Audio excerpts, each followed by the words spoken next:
Welcome back, everybody, to Culz Interviews. Today we're taking a look at a pretty intriguing uh, alien abduction, alien story, um, kind of a different look at some alien beings, including some reincarnation and stuff like that. And today we're actually talking to not the author, but one of the translators. And so I'll turn it over to him and let him explain his part in kind of bringing this to a wider audience. Yes, my name is Samuel Chong, and I'm a certified court interpreter and a Chinese translator in Los Angeles. I helped to get a book, Theoba Prophecy, translated into simplified and traditional Chinese for mainland China and Taiwan. There are totally two different markets, and the book has become a bestseller in both countries. And the book is actually one of the best books I ever read in my entire life. And reading the book has been my best investments in my entire life. Yeah, so Theoba prophecy is, I mean, there's a lot of information packed into it. It does start off pretty par for the course as far as alien abduction stories, but then it really takes you on a journey that really differs from a lot. Where were you introduced to this book? Like, how did you find it? Well, I was always curious about the messages from the ETs because in my subconscious mind, I thought if the ETs could visit us from far away, they must have advanced technologies and advanced knowledge. We can just learn from them and to see what they tell us so that we can actually progress at a much faster pace to take the shortcut. So I was very curious about what ETs have to say about us, how they would help us to advance ourselves. So I searched on Amazon one day back in 2014, and I found this book. It was then titled Abduction to the Next Planet. After I read it, I was so shocked at its content because it reveals everything about Earth and where we came from. It really answers all my questions I had about the paranormal, the mysteries in the world, like the Bermuda Triangle, the Great Pyramid of Egypt, and also the purpose of life, how we can respond to our challenges better, and how we could live and progress spiritually. Yeah, and it's pretty interesting that for the most part, I mean, I never heard of this one. I know Sam, one of our group members, also didn't hear of it. And it looks like it was originally published in 1993, but it seems like since you kind of came in and helped kind of bring it to the market, it's actually been able to reach more people. So obviously, I mean, that's got to be a big accomplishment for you, is helping it, not just be a little niche thing, but actually, like you said, become a bestseller. Yes, it's actually a bestseller in both countries in Asia, in China and Taiwan. I'm trying to help it to become a bestseller in the US. I think I'm going to do it because it covers a range of different topics that would interest a lot of the researchers and academics and in different fields. For example, near-death experiences, reincarnation, and stories in the Bible, religion, for example, and also politics as well. It talks at length about politics and how we should run our countries more efficiently and more effectively.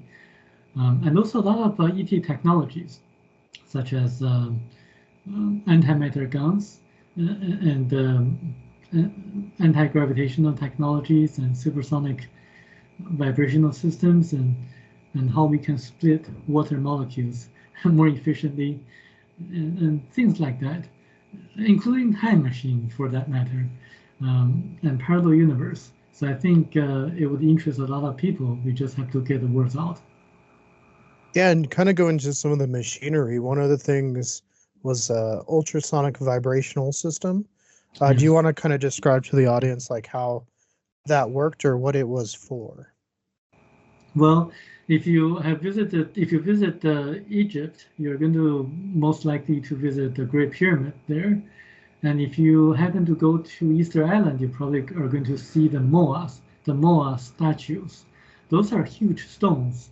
And to cut the big stones in a very precise manner, what they did was that they used the supersonic vibrational systems, a kind of a supersonic vibration, as a knife to cut the stones very precisely and better than using our modern tools. So this is like an ancient technology that has been lost. Yeah, and kind of going into the pyramids, when reading your book, something that was brought up was the kind of function of the pyramids. I mean, obviously there's some of the like power stuff, but the thing that I thought was interesting was how it made rain. And I had never heard it like a theory like this before. So, like, do you want to describe a little bit of how that would work? Yes, the Great Pyramid, when it was built 17,000 years ago by Thoth, it was aligned perfectly with the uh, the sky and different planets and stars, so that it could capture the cosmic and terrestrial energy in a way that the users of the Great Pyramid of Egypt, the pharaohs, the ancient pharaohs, for them to communicate with people on other planets. So it captures the energies and then project the energies through the top of the pyramid into space, and then so the users could communicate with them.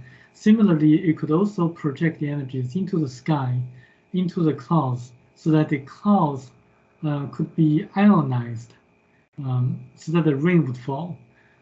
In fact, University of Reading from the UK did an experiment. They projected energy into the clouds, what they call the orgone energy, in a sense that they ionized the molecules in the clouds, and so the rain fell using their experiment, and actually using their equipment, and actually a lot of people have been talking about devices to make rain, and that actually can happen when things are done correctly, and we can moderate weather in that sense for sure, because it's been scientifically proven. Yeah, it was very interesting to me, because they were talking about like communication and power and stuff I've heard, but that was definitely a new one for me. And so that was definitely something that I learned from reading the book, and kind of going back to the name of the book, Theoba, prophecy. I mean, it gets that because Theoba is the planet, correct, that they're Yes, on, and so it's like the golden planet. yes, the Uh, golden planet. yeah, and it's almost. I mean, we'll get to it a little bit later because I have quite a bit of notes about it. But we'll kind of start with the beginning because the beginning had a really interesting description of like the abduction, if you want to call it that. When he like said he was started like not feel good, and he said what he said was the wall was waving like paper. Yes, And I've just found that like such a um, just a good description because I think we all have waved paper before, and so you just like picture a house doing that. But then when he sees the being, which is Thou, right? yes, Tao. Sorry. Try. There's a lot of names, and I don't want to like butcher any of them. But he describes the being as with a big smile, like a goodness, like an aura of goodness, and was able to telepathically communicate. Even though, like, if he would speak French, like, Tao could like understand, but at the same time, they were communicating like telepathically at the same time. Yes, exactly. So Tao is actually able to speak perfect French and perfect English. In fact, all the languages on Earth, and because they're advanced people with advanced knowledge, and they could also communicate with Michel de Marquet, the author of the book, telepathically. And Michel de Marquet didn't believe it, and he actually, in the very beginning, tried it a few times to see if Tao could read his mind. And in fact, she read his mind consistently. So that really convinced him that they could not only read people's minds, but also communicate with him telepathically. One thing you mentioned about the waving paper, that's when Michelle walked into his backyard. And then when he was lifted up, he actually entered a parallel universe. That's kind of the border between our universe and the parallel universe that he entered into. So I actually spoke to another lady the other day, about a week ago.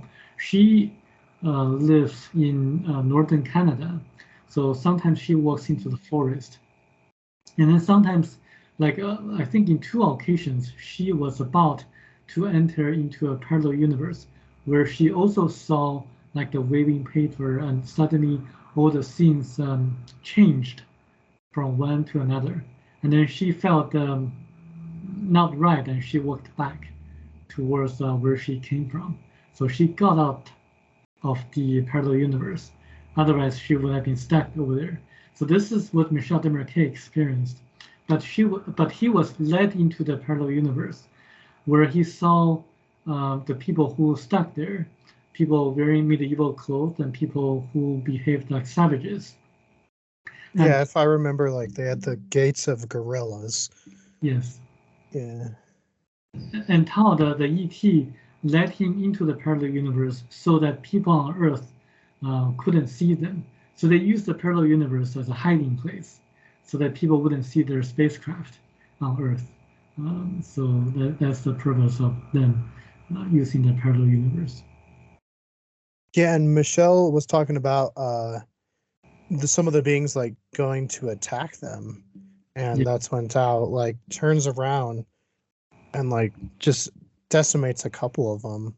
Like, do you want to kind of explain how that worked for the audience? Because it's a different type of technology than I think what we're used to. Yes. So there are different kinds of people who got stuck into the parallel universe. People wearing medieval clothes, those are regular people that Michel Desmarquet and Tao could communicate with. But there are also like gorillas or savages that they couldn't communicate with them. So when they attacked them out of self-defense, Tao used like a laser weapon and immobilized, or actually killed a few of them. And then he actually used a kind of unique way to communicate with leader of that group of savages, a woman, for that matter of fact, and so that they could proceed onto their journey and go into their spacecraft. So I think it's very strange description to the average readers on the parallel universe, but at the same time, it has a lot of consistent descriptions with David Paulides documented in his Missing 411 series of books, in which people went missing and appeared, their corpse appeared at very unusual places. And some of the corpse they found appeared to be like people who didn't feel any temperature, who didn't feel any pain because they walked to their bones. So their bones actually came out. We wouldn't do that in our daily lives because we feel the pain. But it seems that the corpse they found, when they were alive, they didn't feel any pain.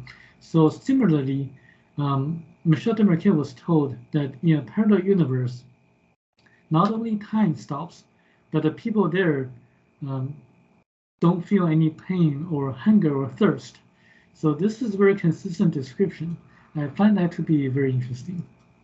Yeah, the missing 401 stuff is pretty interesting. We happened across that ourselves when we went to the Sasquatch outpost here in Colorado, and they had the hunted one, and that one is, there's one case where this guy is wandering in the snow and he just like disappears.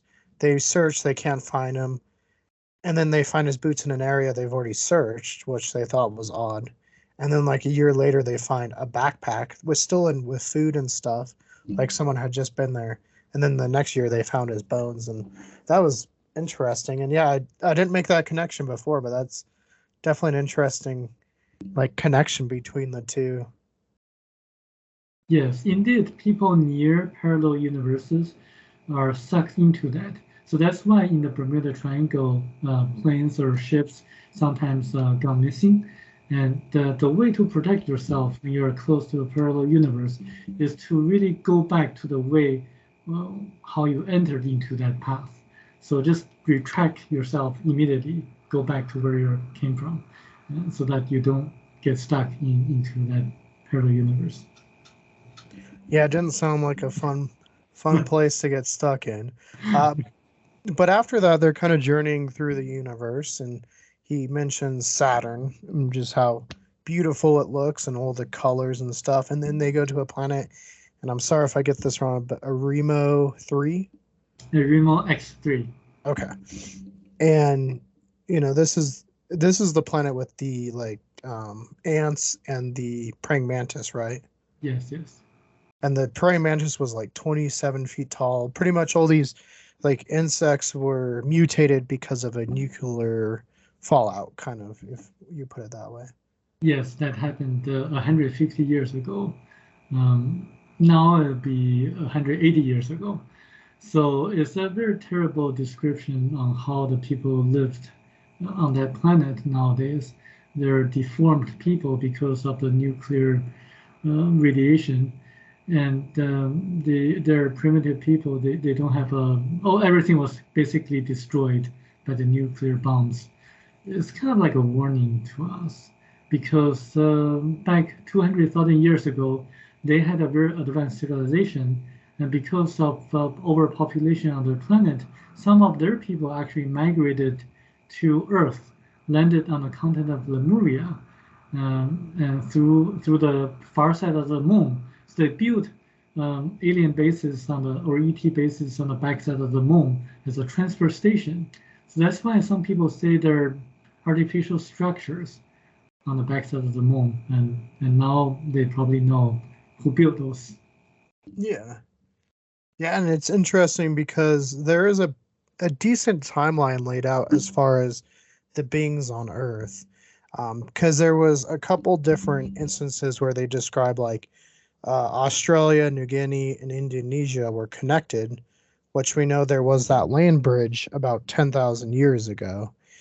And then again, Australia, they said, was connected to Antarctica was about 30 million years ago. So you're saying this was a long, long time ago that there was these beings here on this planet.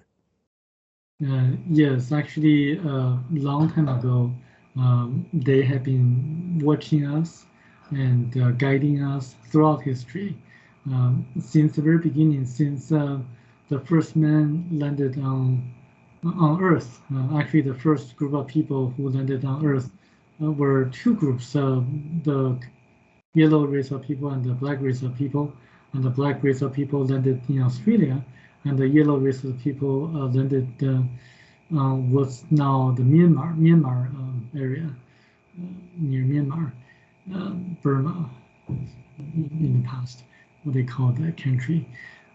So it's a pretty interesting, very specific timeline. And when people read the book, they're going to notice that there are so many details and descriptions on in the past where it used to be where, and the temperature and the weather was like this and not was like today. And they incorporate a lot of the modern theories such as plate tectonics. So I think a science fiction novel wouldn't have written that. Wouldn't write about the plate tectonics theory. But this book, I think, it has to be real for a reason that it has so many specific, verifiable facts that we can do additional research on.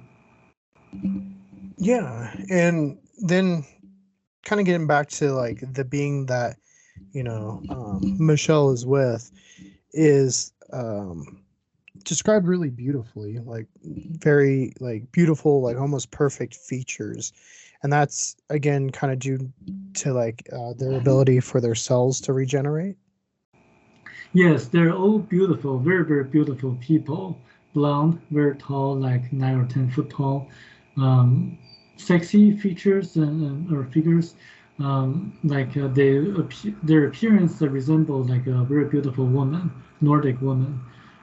And they never age. So when Michel de Marquet was on the planet Theoba, he was very surprised that all the people look very young, like in their 30s, and they all look very happy, receiving good news every second. And the Theobans who weren't used to seeing people from Earth were questioning why did Michel de Marquet look so sad.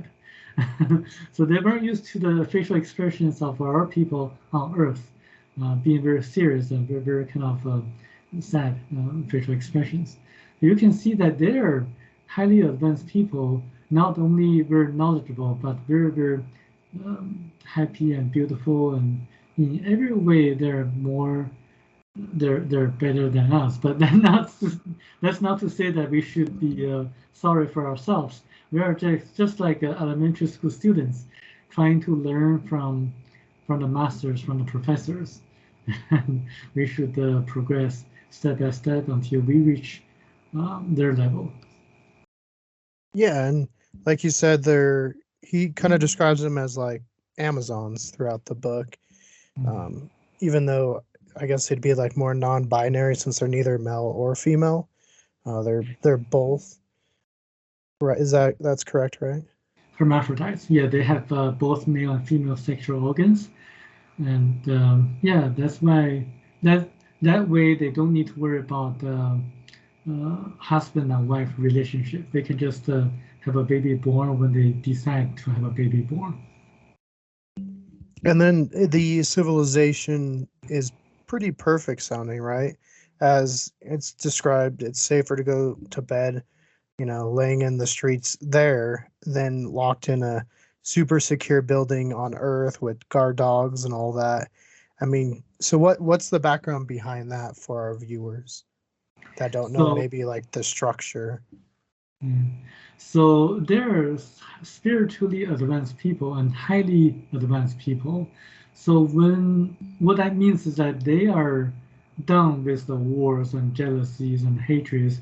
They know everything about the purpose of life. They know that when God created every one of us, it inserted a tiny portion of itself to each of our physical bodies, so that we are part of God, and God is part of us. So they know everything about it. So there's no need to be jealous about each other, and their role is to guide people like us, people on Earth, to live the right way, the right direction, which is to be more spiritual. So on their planet, um, Michel de Marquet says that he was really surprised and felt really pleasant that everything was so perfect, just like a paradise. And he felt great love from the people there, and he really didn't want to come back. So before he landed on the planet, he was thinking about his family in Australia, his two children, his wife. But after like a few hours of after he landed on the planet for a few hours, he forgot everything on Earth. He didn't want to come back at all. And after he was forced to come back, he wasn't forced to come back. After he came back, he always wanted to go back to Theoba, looking forward for Tao to take him again, or actually to die so that his astral body could leave his physical body, so that he could enjoy what he enjoyed on the planet.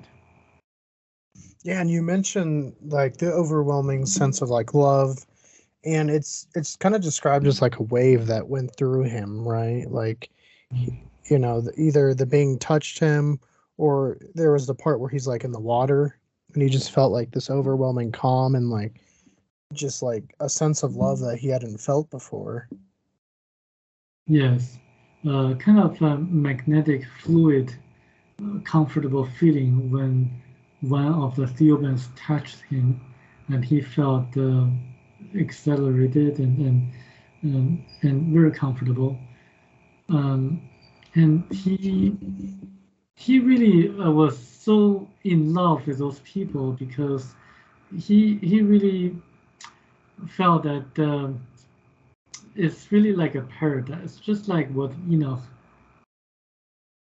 experienced when he was taken away by the Theophans, by gods, and he was shown a lot of interesting kind of supernatural abilities of those people, such as levitation and like moving objects around and materializing objects and making themselves disappear. Almost everything that Jesus Christ performed on earth could be done by the Theophans. Actually, they showed him how they did it. Yeah, and speaking of Jesus, it's brought up later in the book that he was sent from Theoba to come talk to the people. Isn't that correct? Yes, to really guide people towards spiritual development, the importance of universal love, and the concept of reincarnation and life after death. So this is why Christ, when he was crucified on the cross, he resurrected 3 days after, just to show people at that time that there's life after death and there's reincarnation. But the concept of reincarnation was later removed by the Catholic Church councils. So that's really sad. And the book really explains how Jesus came about, how Christ came about. So those are actually two separate beings. The Jesus who was born out of Virgin Mary was indeed someone born out of Virgin Mary from the embryo implanted by the Theophans, just to fulfill the prophecies, just to show people that someone extraordinary was going to be born. But that Jesus couldn't perform any miracles, even though he was highly spiritual and very, very intelligent, being able to have a conversation with the teachers of the temple. But there's no record of Jesus, the young Jesus, performing any miracles in the Bible. That's because when someone is born that way, when the astral body goes into the embryo, the physical body, it has to pass through what the Nagas call the river of oblivion, forgetting everything that happened in the past lives, forgetting all the knowledge accumulated in the past lives. So that's why Jesus couldn't remember or didn't know how to perform the miracles performed by Christ. Christ, on the other hand, was a being sent by the Theophans into the body made by the seven masters of the planet Theoba. So because he entered the body of Christ directly, he didn't have to pass through the river of oblivion. So he remembered everything, what he was about to do, what he was about to go through, all the knowledge to perform miracles. And the reason they had to do that was to show people that he was someone like a master, being able to do something that people couldn't do, so that his preachings could be believed. It's very similar to nowadays. You have to have someone very, very extraordinary, like a God-like figure, in order for his preachings to be believed. So this is why they had to have a second Christ to come to earth and to teach about the love and spirituality. For those who want to verify certain facts, they can look up the tomb of Jesus Christ in Shingo Village, Japan, to find out whether there's a consistency in what the book says about Jesus, because that young Jesus who couldn't perform miracles later went to India. So that's why some people say that Jesus went to India and died in Japan. So that's why there's a tomb of Jesus in Shingo Village, Japan, where he lived there until the age of 95, and who had 3 daughters there. Yeah, very, very interesting. There's a lot of different connections that kind of connect if people are like, if they're caught up with different Bible verses or stuff like that. But at the same time, if you've seen like paintings, you see halos, right? Yes. And a lot of them. And that's, again, described within the book. Do you want to describe how, thou actually described what the halo really was? Yes, the halos are really human energy fields that's shown on people who sacrificed themselves for others.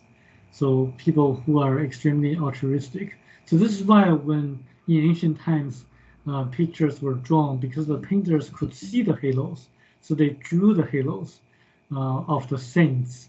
But nowadays, not a lot of people can see that, and there are not a lot of saints anymore. So we don't see halos that frequently. But some people can see auras too. Auras are kind of human energy fields that that are emitted from the chakras of the human body. And people who have such abilities, such as Barbara Brennan, a former NASA scientist who wrote the books Hands of Light, and Rosalind Bury, um, and a few others like Judith Collins in Australia, who I'm going to visit. They're able to see and interpret the different colors of auras. And according to them, the auras are really, really important to our physical bodies because they can predict the physical illness that we're going to have. For example, Barbara Brennan, when she saw like the grayish color around one of her friends in the liver area, 3 months later, her friend was diagnosed of liver cancer. So is that accurate? So similarly, a lot of other physical illness can be predicted by the colors of auras. They can also tell if a politician is lying just by seeing their the changes of their auras and the colors of their auras. They can also see if someone is having an extramarital affair or if someone has evil intentions. So this is why I'm trying very desperately to develop a better aura camera so that people, when they vote for politicians, they can make better and wiser choices. Right. Yeah, we definitely need something for that.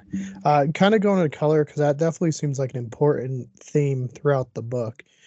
Be it the many different shades of like just say like red or blue or green that he's seeing there versus what we have, or kind of going back to the aura, it was interesting because like he would say something and he could see their reaction because the aura would change like a yellow or a red, and so that's really fascinating. But at first he actually had to wear like goggles to like not overwhelm his brain. Yes, the goggles had to filter out like in the very beginning 70 or 80% of the lights or colors, otherwise he would have been drowned by the colors. And the colors on the planet Theoba are chromatic, which means they're much brighter and much more vibrant than the colors on Earth. So when the colors vibrate on a narrow wavelength, they appear to be more vibrant. So they're more monochromatic than the colors on Earth. Yeah, no, and it's the planet itself seems really fascinating, kind of going through like the massive trees that were over 200 meters tall. I mean, that's, it'd be some cities' tallest buildings for comparison if you want a good comparison there. But then some of the animals that were on Theoba, like kangaroos, they were talking about kangaroos, relatives of dolphins, like sisters of dolphins. There was cows. So there's a lot of like animals that we could relate to. So how does that work? Like, were they were obviously brought to Earth from Theoba is kind of what Michelle was saying. Yes, different animals actually came from different planets. For example, some of the animals were brought by the black and yellow race of people from the planet Baccaratini when they migrated here 1.35 million years ago. For example, kangaroos were actually brought by the black race of people, and they used to eat kangaroo meat. And they had a little bit of trouble providing food for the the grass that kangaroo used to eat from their original planet Bacteratini, because in Australia, where they landed there was kind of like a moss or kind of a plant disease that destroyed a lot of the grass. So they had to really adapt to the local environment quite a bit. And other animals such as dogs or pigs, they were actually from the planet Arimo X3 when those people migrate to Earth about 200 or 250,000 years ago onto the continent of Lemuria. And there are other strange animals that went extinct.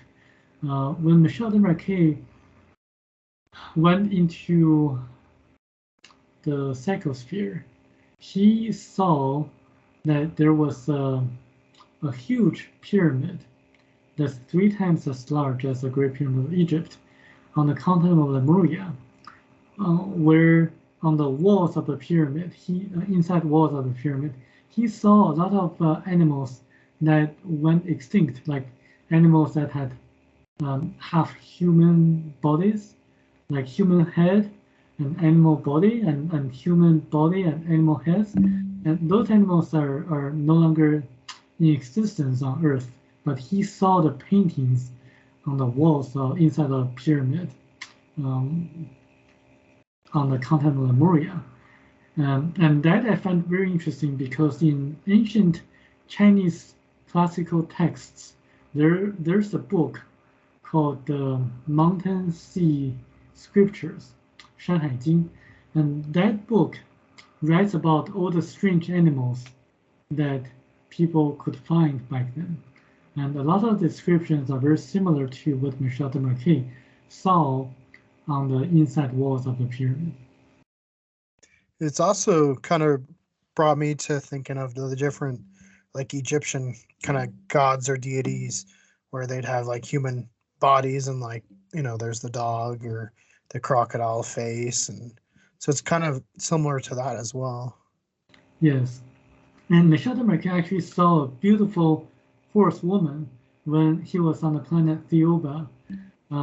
Like the horsewomen were galloping and like very fast and very interestingly, they spoke like a human sounding language.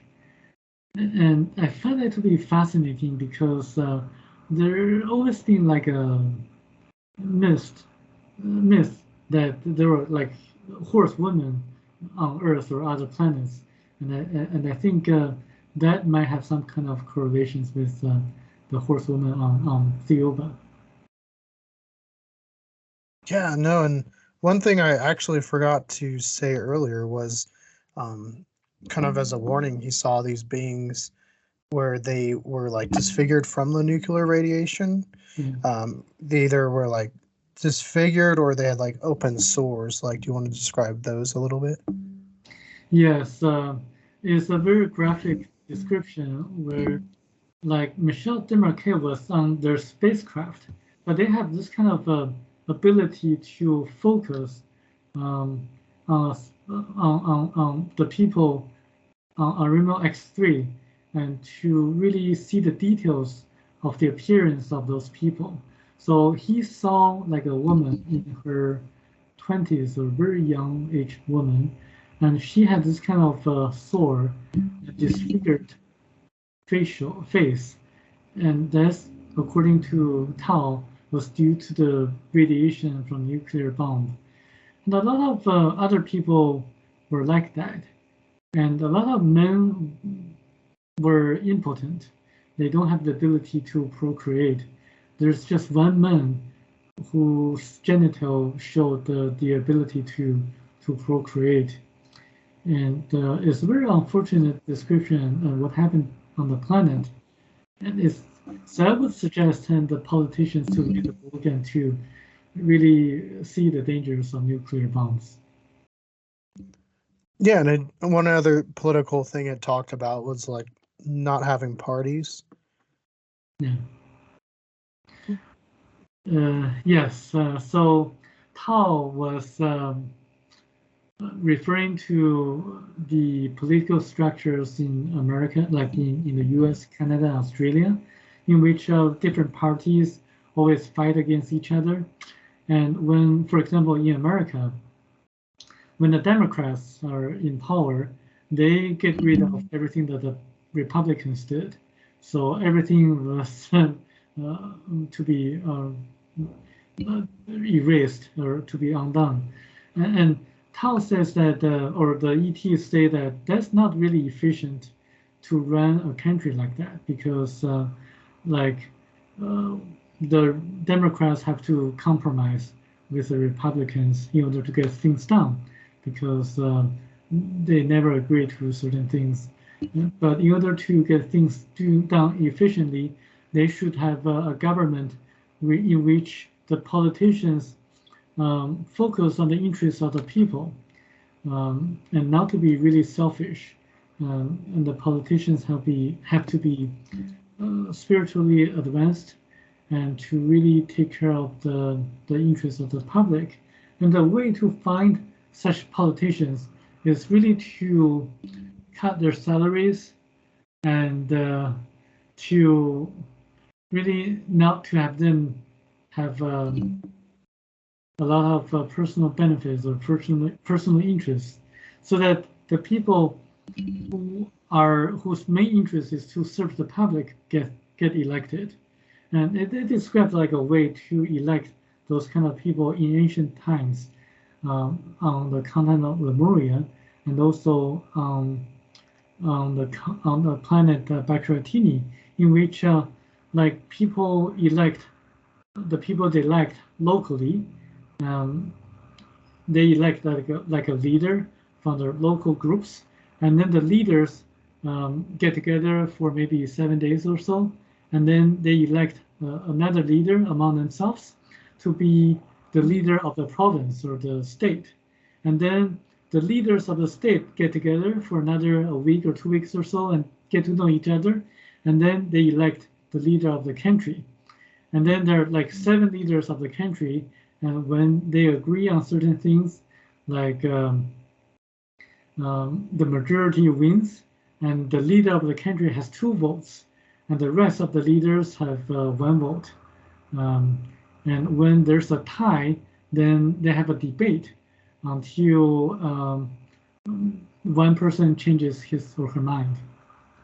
Yeah, and then there was also kind of talk of what the council would do if a being was going more dictatorial, where they would actually overthrow that person. Yeah, exactly.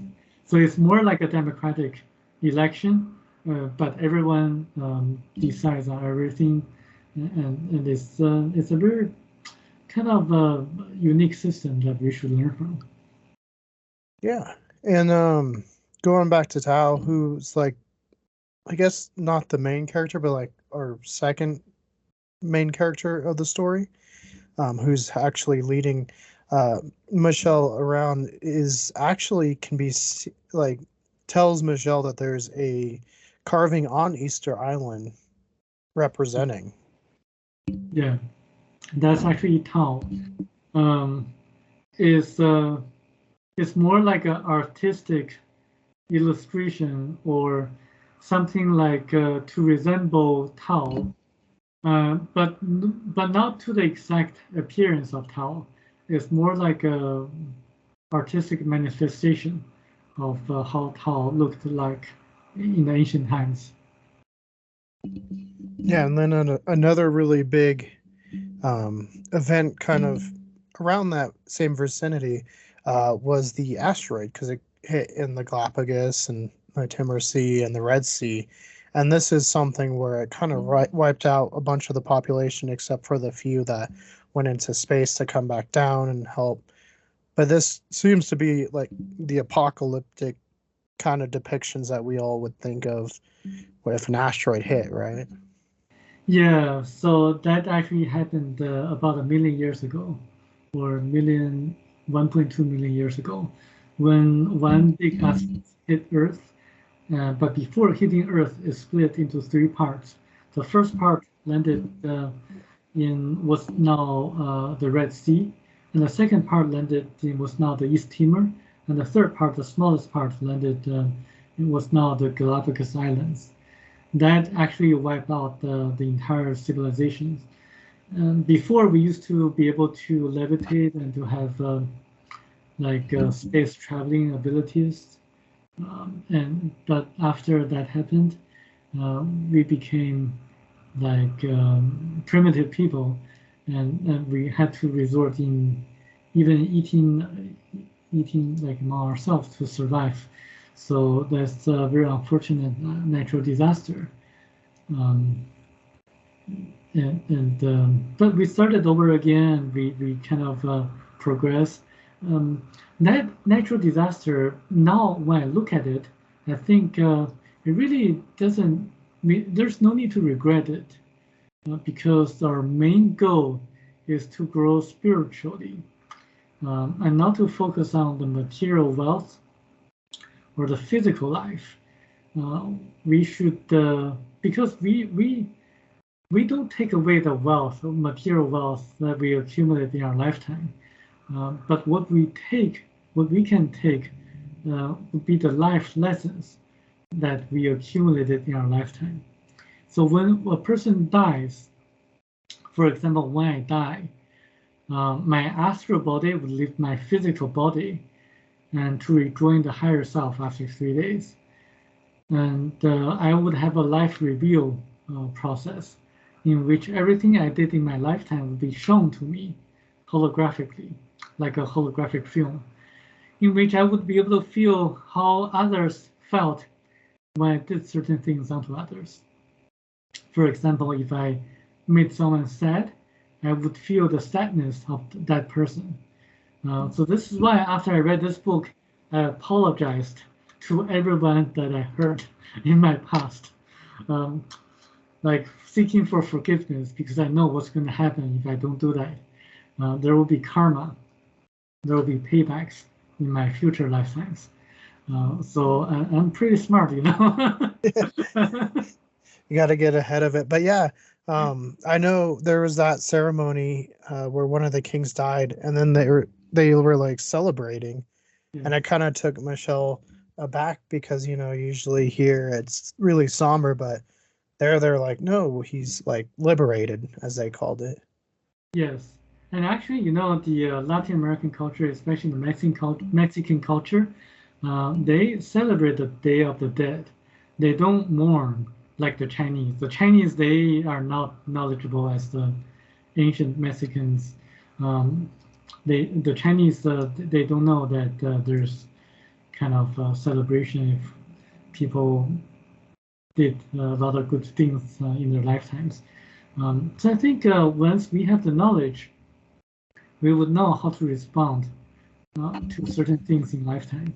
So for the people who did a lot of good things in their lifetime, we should celebrate when they die, because we know they're going to elevate themselves to move up the ladder, maybe to a category 2 or a category 3 planet.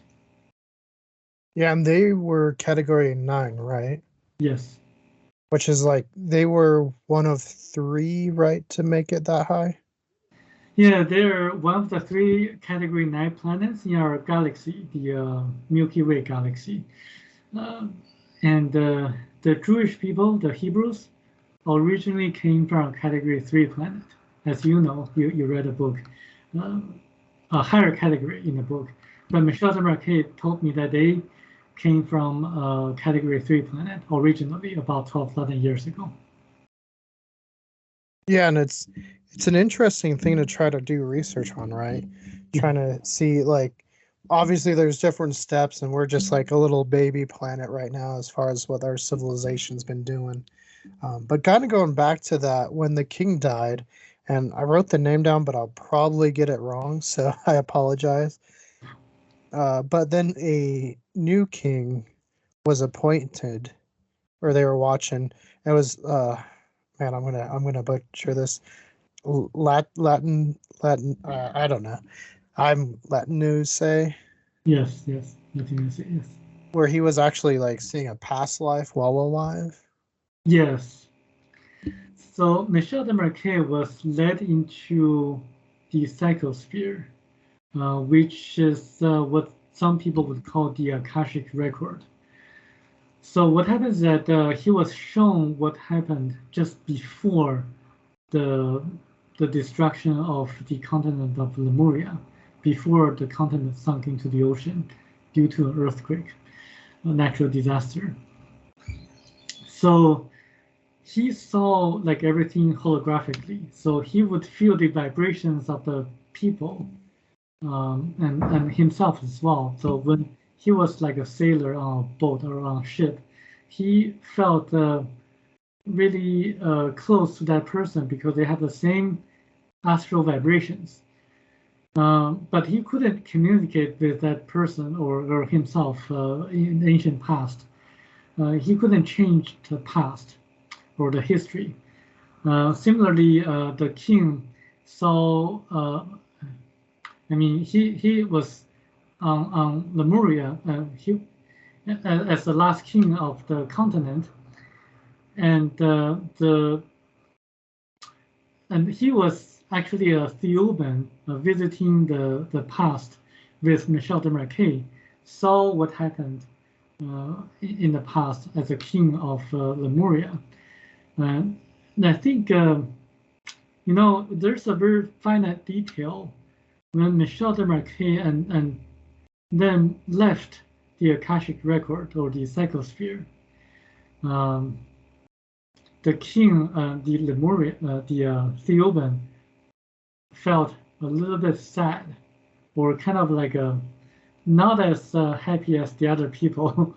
So he actually experienced again the destruction of Lemuria, and he was kind of taken back by some of the things that happened.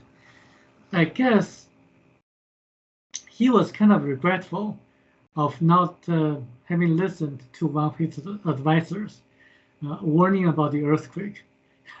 So I think there are so many interesting details in the book that make people think, or the readers think. Yeah, and then you were talking a little bit about the sailor and how, it was like Michel's one of his past lives. And I remember the description was like, it was like almost magnetic connection, like he was like drawn, and it was like the most complete almost that he's ever felt. And then the sailor was like killed by the asteroid, correct? Yes. Actually, he was killed by the earthquake, by the tsunami or the waves.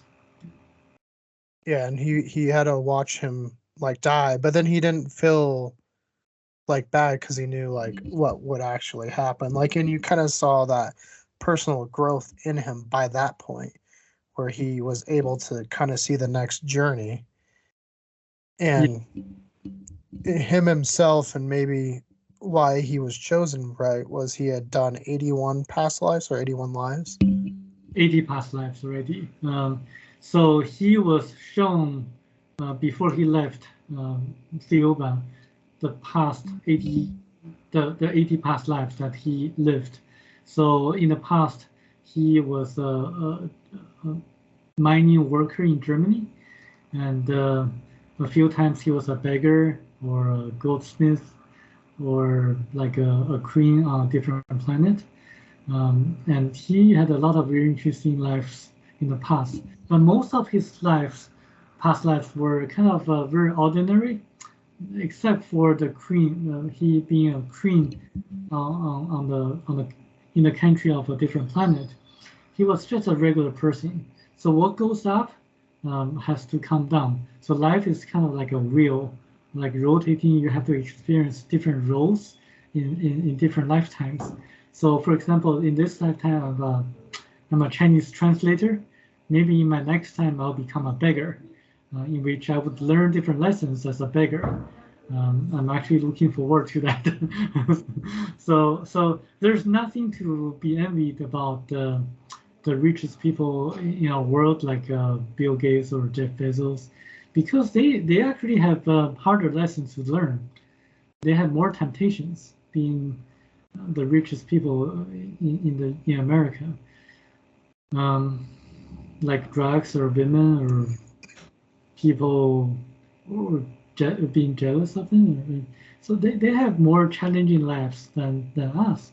So I think we should just respond to our life challenges more responsibly and not to look up to or to envy others.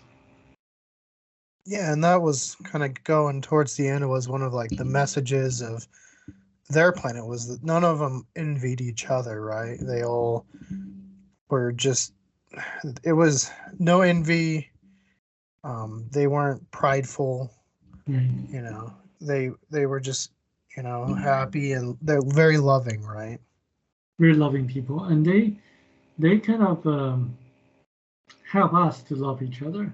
They help us indirectly by giving us messages, by sending us dreams, by influencing the actions or decisions of politicians or leaders, or by punishing us, like the destruction of the two cities, Sodom and Gomorrah, or by sending Jesus and Christ to us, or by sending Moses to us. So they actually help us directly and indirectly throughout history. Yeah, and Tao tries to give some evidence, one of which was that there was some needles put into orbit a couple times and they both disappeared. Do you want to talk a little bit about that one? Yes, when Michel Desmarquet says that even if he follows their directions or instructions to write a book, no one would believe him, not a single word. And Tao, the ET, responded by saying that, what about the Bible? I mean, when the Bible was written in the very beginning, not a lot of people believed in Christ. Look at what happens now. A lot of people read the Bible. And in a sense, he was kind of being told that once the book is written, more and more people would find this book and to believe in the book.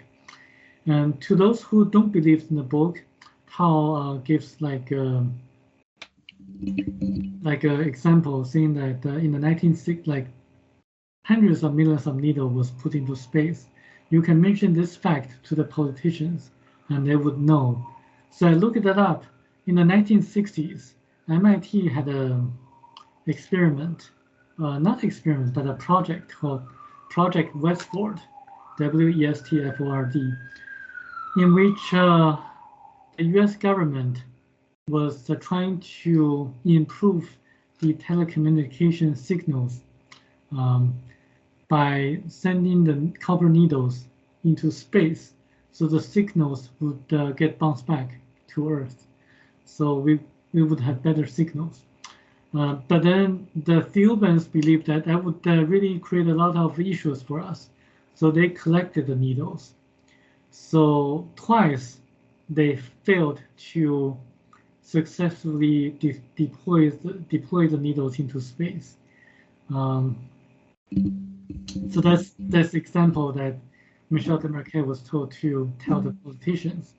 But when Michel Desmarquet asked them for a medal or something to show to us, they rejected the idea, saying that if they are to give Michel Desmarquet like a medal that doesn't exist on Earth, some people would say that it was created in a special way through alchemy or something like that. But there would always be skeptics doubting what Michel Desmarquet present to them. So there's actually no use to give him an item or a medal like that.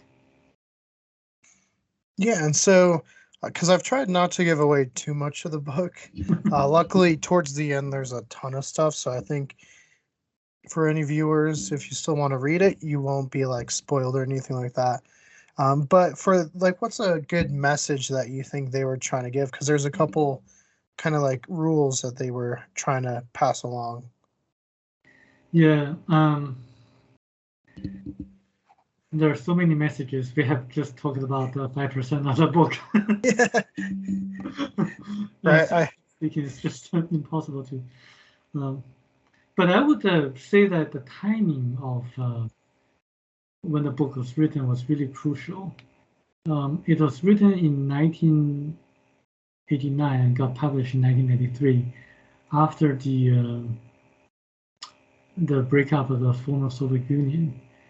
And according to Michel Demarquet, the leaders of the former Soviet Union was given the go-ahead of the breakup, and also there was some kind of messages over there, and I think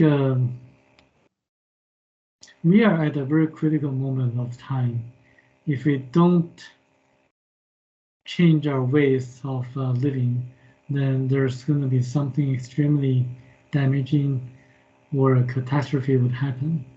So this book is actually a book of warnings. It's not a book of prophecy, because the future depends on our actions.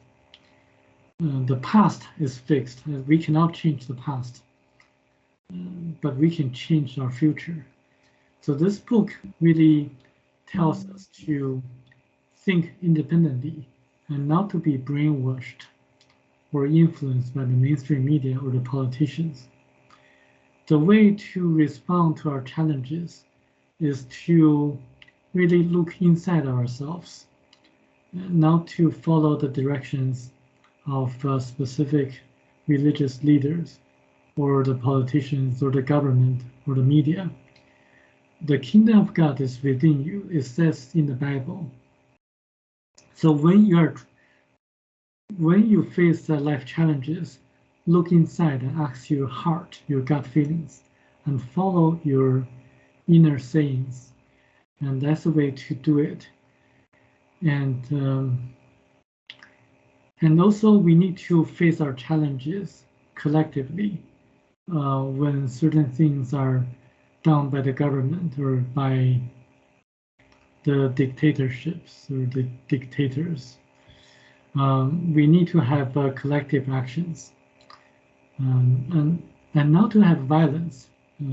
We have to use it in a non-violent means, just like what Gandhi did in India. So through non-violent resistance, we can change the government or the status quo. We have gone through a lot in the past 3 years. And Michel Demarquet actually hinted in a different book where the virus came and how the virus came about. And I would suggest people to read the book and read between the lines. And you're going to discover a lot of different things that are really different from what you're told by the mainstream media. And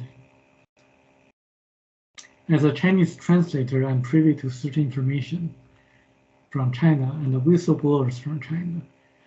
So if you have any questions, just after reading the book, send me an email and contact me, and I will probably blow your mind.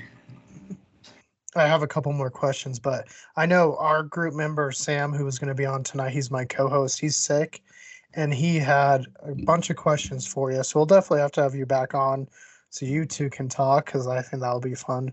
But yeah, kind of going into your part in getting this out, how hard was it for you to get this published?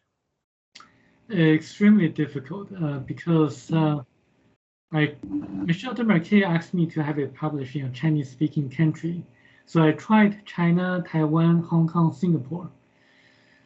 Not a single publisher was willing to have it published because it's just too strange to be true, and it's too kind of it's not a good science fiction either.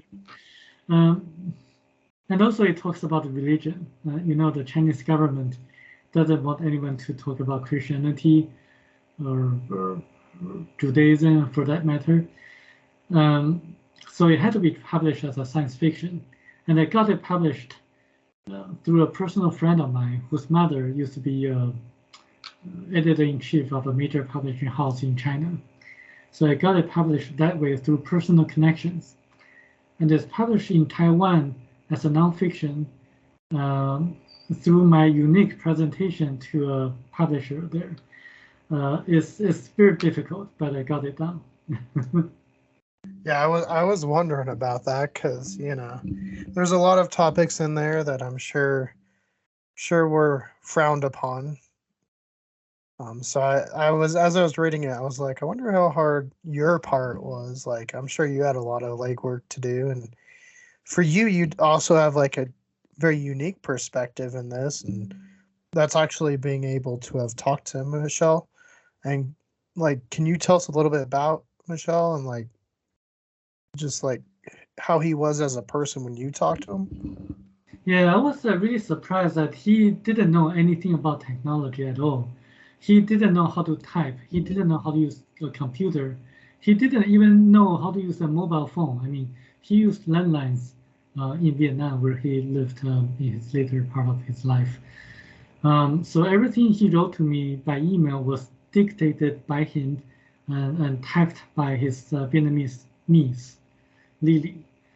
But he was a smart person, have a agile mind. He played chess really well. I thought I was a very good player, but I lost every time I played with him. And he was kind of a very private person. That's why he didn't really like me when he found out I was there to look for him because of the book. But then he really wanted the book to be published in China, and so he had to really rely on my help, assistance. That's when his attitude towards me changed. He revealed a lot of, like a few things to me that he didn't write in the book. And during my second trip, he revealed that one major thing he didn't put in the book. And that's actually has been the motivation for me to spread the messages to the English to America. I mean, the people in the United States and Canada and Australia, by putting myself onto these different platforms and speaking about it publicly, about the messages in the book. Yeah, and it looked like he had another book. At least when I wanted to get some links so the viewers can go in the description and find Theoba Prophecy on Amazon easier, because sometimes it's kind of hard to find when just googling it and stuff like that. But have you like read his other book and stuff? Yes, he wrote two other books, Nature's Revenge and She and I. Okay. So those two other books are novels or fictions. In his Nature's Revenge, he explained where the viruses of the Spanish flu came about in the 1910s or so. He also explained why astrology works to a certain extent. The other book, She and I, is about abortion. So he writes about how the baby in the womb of the woman, of the mother, felt when the mother was struggling between whether to have abortion or not. So those are the two books he wrote after Theoba Prophecy. Okay. Yeah, I saw Nature's Revenge, and I was kind of tempted to read that one.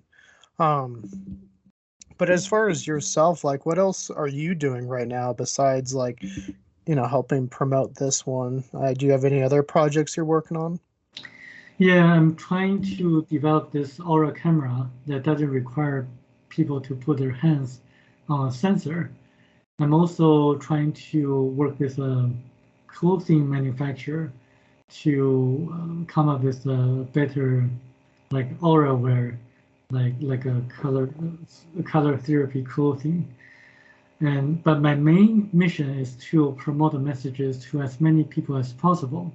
Right now, the people who believe in ETs or the conspiracy theories, they probably like maybe 50 or 60% of those people have learned about this book.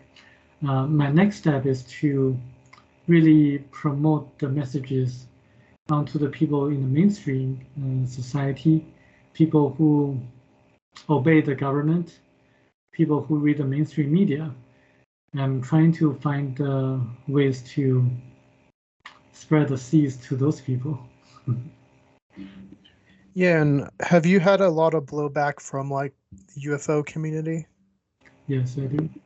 Unfortunately, it's just that some people believe in the wars between the different races of ETs and the ET invasions and the genetic engineering projects of different ET races. And that won't happen for a reason, because Michel Desmarquet was told that we are not allowed to explore the solar system, or for that matter, other planets in our galaxy, because we are not ready. We are going to pollute the universe if we do so. It's just like when you go to the zoo, you see two groups of monkeys fighting against each other. Would you invite them to your beautiful mansion? No, you wouldn't, because they're not ready. They're not spiritually ready. And this is the reason we were warned off from the moon. We landed on the moon 50 years ago. That's true. But we were warned off from the moon. That's why we haven't been back, even though the costs are lower, even though we have more advanced technologies.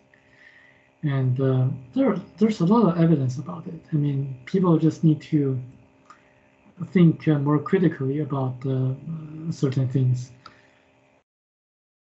Yeah, and actually, speaking of the moon, I saw it was either today or yesterday.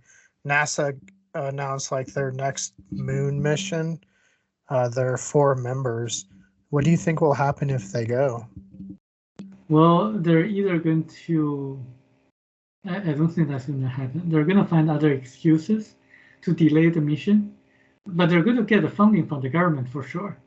So by having this mission, they're going to get the money, but then they're going to have certain technical difficulties down the road, and it's not going to happen for sure. Yeah, and what's your message to the UFO communities as far as like working together? Because for us, we've done a lot of stuff with different paranormal topics, be it ghosts or like cryptids, and usually those are pretty easy to navigate. Like people work together, but when we've kind of gone in the UFO community, it's been a lot harder. So what's your message to them as far as working together? Well, I think we should respect each other's opinions. I'm not trying to convince people that Theoba is what really happened. People have different opinions, and this is how we live. And we are facing like a common kind of challenge, which is that the mainstream media and the people who believe in the mainstream media, they don't necessarily believe in any of what we talk about. But it is those people who are going to have a lot of challenges in the future, because for one reason or another, I think they're going to have a very difficult life in the future.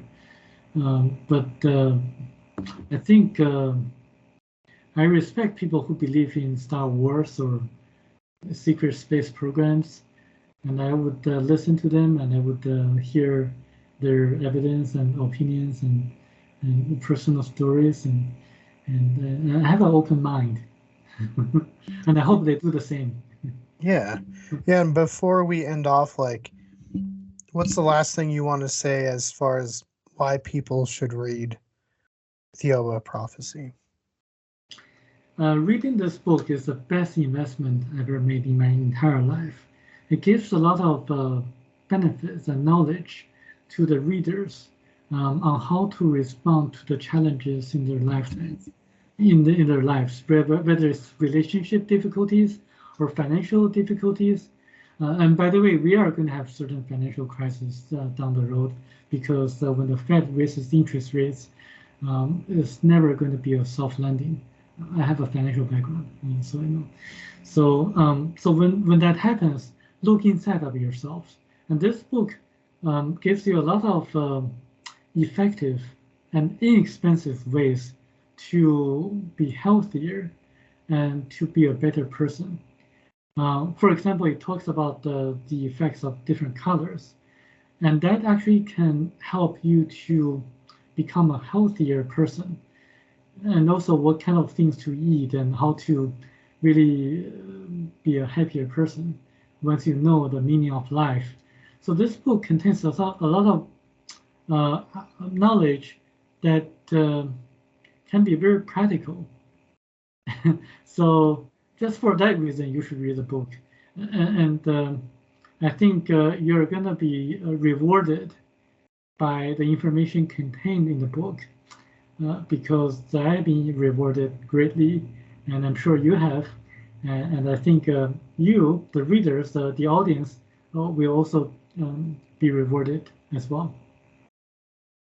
Yeah, and this one can be found on Amazon. I know, was it you when you were originally like looking, the price had like skyrocketed? Yes, it was about 200 or $300 in the past. And now it's a much more reasonable $21. So much better. Unfortunately, yeah, books are crazy like that. You know, they go out of print, and next thing you know, they're like $500 or something silly. But yeah, for anyone that's watching, I'll put a link in the description as far as Amazon.